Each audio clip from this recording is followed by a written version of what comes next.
Nir malakin yam kanal diakin kon tin lenka ruashni kanwar online TV.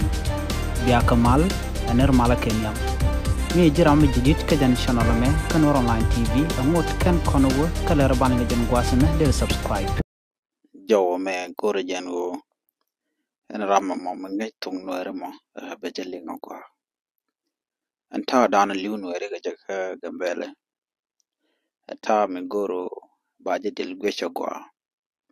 Ko en lian nuore rewika gambe la che telpek liu nana shang kalia mi shajan mi cha tar nana liu ka naba cha ja yat ka pinya gwa ki ba jalat ta dana liu ka nuore ga ja ka gambele che chene ka man la jok la ja naka no tel rambura ke kwide ba o yang ja jen ta dana liu ka nuore jana kan wat tre gambele chio shigani ti kalwang tekan kalwang riek kel karwade riek nenen kon tin labut kien ko ken bos mitiken ka mahane kien okarodian ka ngai kenen wore loini kien lat kene nuareka da mugwa mite ka madan ya di de me mala na liu ni shank gambela cha de tuok teram de liu ko ne den kon te la gitar de kan dwalba ngui ken no kene la majority rai which ka gambela ti chirodian mat ka minority talam de rana lat changa ran chatuk de che de lab community kan ka mat kan de kon la majority no ka majority ka gambele kon gambele te ka dor dang diech ka dor dini jan kenyam anwar dor raude akan barati talan wala la kan wari annaka ki anyak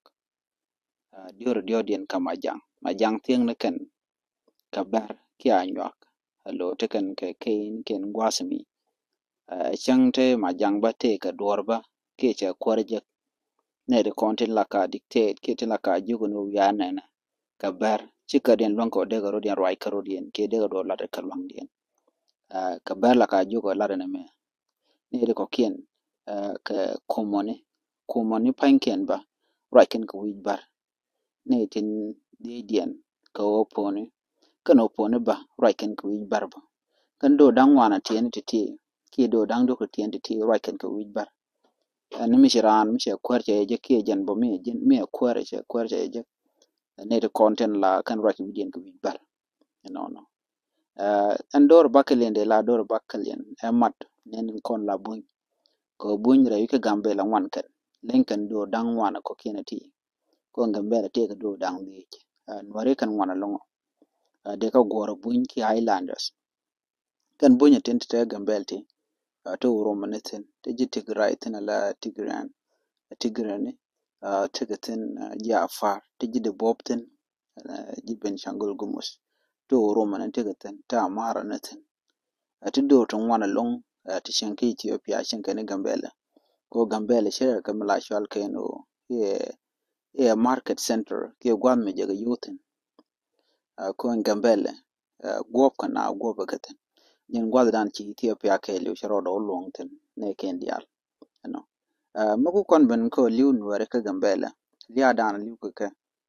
liu kan ko telekamat kan nuare ko nuare mute kan ka mat mishiran dien kel mishi yede ce jien ke shaja nak de kan aguje no ram liwede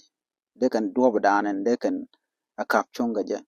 doba danen de kan rika mo de kan woke je pondien de kan alat kel dung do te ga mi jang no ko shikan bi let kel ko ken te kan ke tare kamne ken changam la no le kan liwa shikan dier no ram mo che liwa ngunna kam ki ngan na kam ni ko kor gwase dani la no la kan ka kor gwas mi chiwa ka run ton wan kan war kan min te je babar jugo no ngum naka la bunu kwara mo bu kwaram ban ba na ba kan bu kwaram ban ba nwar nak bu kwaram ban ba nwar nak la woy ken je bara den bay latin te ram te jo ngum naka na an kum Ethiopia ba beje ke bin kan ko gwi ken no ana dor te ka lonko da ro da yalaka da shona da ja tije ki da ro mat ko de ka ri ko na lat ka ro di radian de kan ka ke chon no ka gambela en ter dan tin akam nuore korodian ber gang kan rodien mena kan nuore rodien kula gangon do te ke system yos ke ber en system dan use kana yor ka yopin kam ga kan ne ko na nuore ci ga kwar ken ki politician continue kapna moy kan ka yutu ngwan mitiere ki to tam lab kam na ba jarar ba de ni ba mo ka yo ba pole ni mo ka yo no en ran ba te ka yo ka chengre ka ana mona karwade jagan wura ko shikan liya di da nan to kaka man naka ke jitar jakka ka ko shikan bulon ka makap kana shon ko tala kamat man mat kana tama lo mat ka rodien kel de kan en riek muto ka gambele ka queen war de kana caption men na gala na kan war mo ka kem ne ba de kana caption ta danan jegan jangan wari jeka ja daro da caption yen no shin wari kan kula mat ka kel nyir ka rodien ko in Ethiopia take a system ke duop roina kaja kan jigambel shaka kwanya ni tin kon tila jigambel chigen kwarken jikan ga kwarken kwanya kanen yal ne ka federal government ala kuma Ethiopia miche kuma Ethiopia charan jaja kwanya jen bi no ngana ga gambela burama mo babana kwar buruj achang lette jagba ti chodien lot tala jiwu tala katet misha jugo no jin ben pin la jugo na che yen kwanya nen yal tongomi kayo mi wanan ka report yal ene kona federal government chikan mandan le road ke civilian content kuli shu ka kwarken chikan jodin chikan elin kone kon la report yanan kane din content mar ko kwar dobo mo yo tele dom la rikti la ga kap ko chonga jan ana mishina kuli luten nonga jan bi federal government be kul gujen o tegere ngin mi cheto jan ta dan den la berte ken ka siang mate ka siang mi jega lon ke siang be ko kor gon te kon te show kan te kan ka kwar ken la kan kan nak mi che kwarian she shombar she bai kan kwarian mala kan anak kan bar na matete lon ta ma bar ken yal chi ka liang te la bar mo kwar ma de shombar de jabat la shun kel ga ne ken chang let ken mi ngun ngud ba ka pangin bar bo mo do ba ga shon kel ga kwarian che ja kula nyude e wo shon kel ga bar ko ban ngai ken ta dan let ken ga kan ware tele kwar mala na ka kaka tele kwar mala moy ka bot bok ye ba moy kare tele ja achang la tijja ka long to be ti liu nathan taram la wo ka je ko me cha wa jo jin na mi mi je shelat a she man la kan won na kor shikan gwini odong de kwar de la na dora ka kan gwini lat kan ka ana mo je be milen ware ka ta dana la kan mala barin kan ler ka je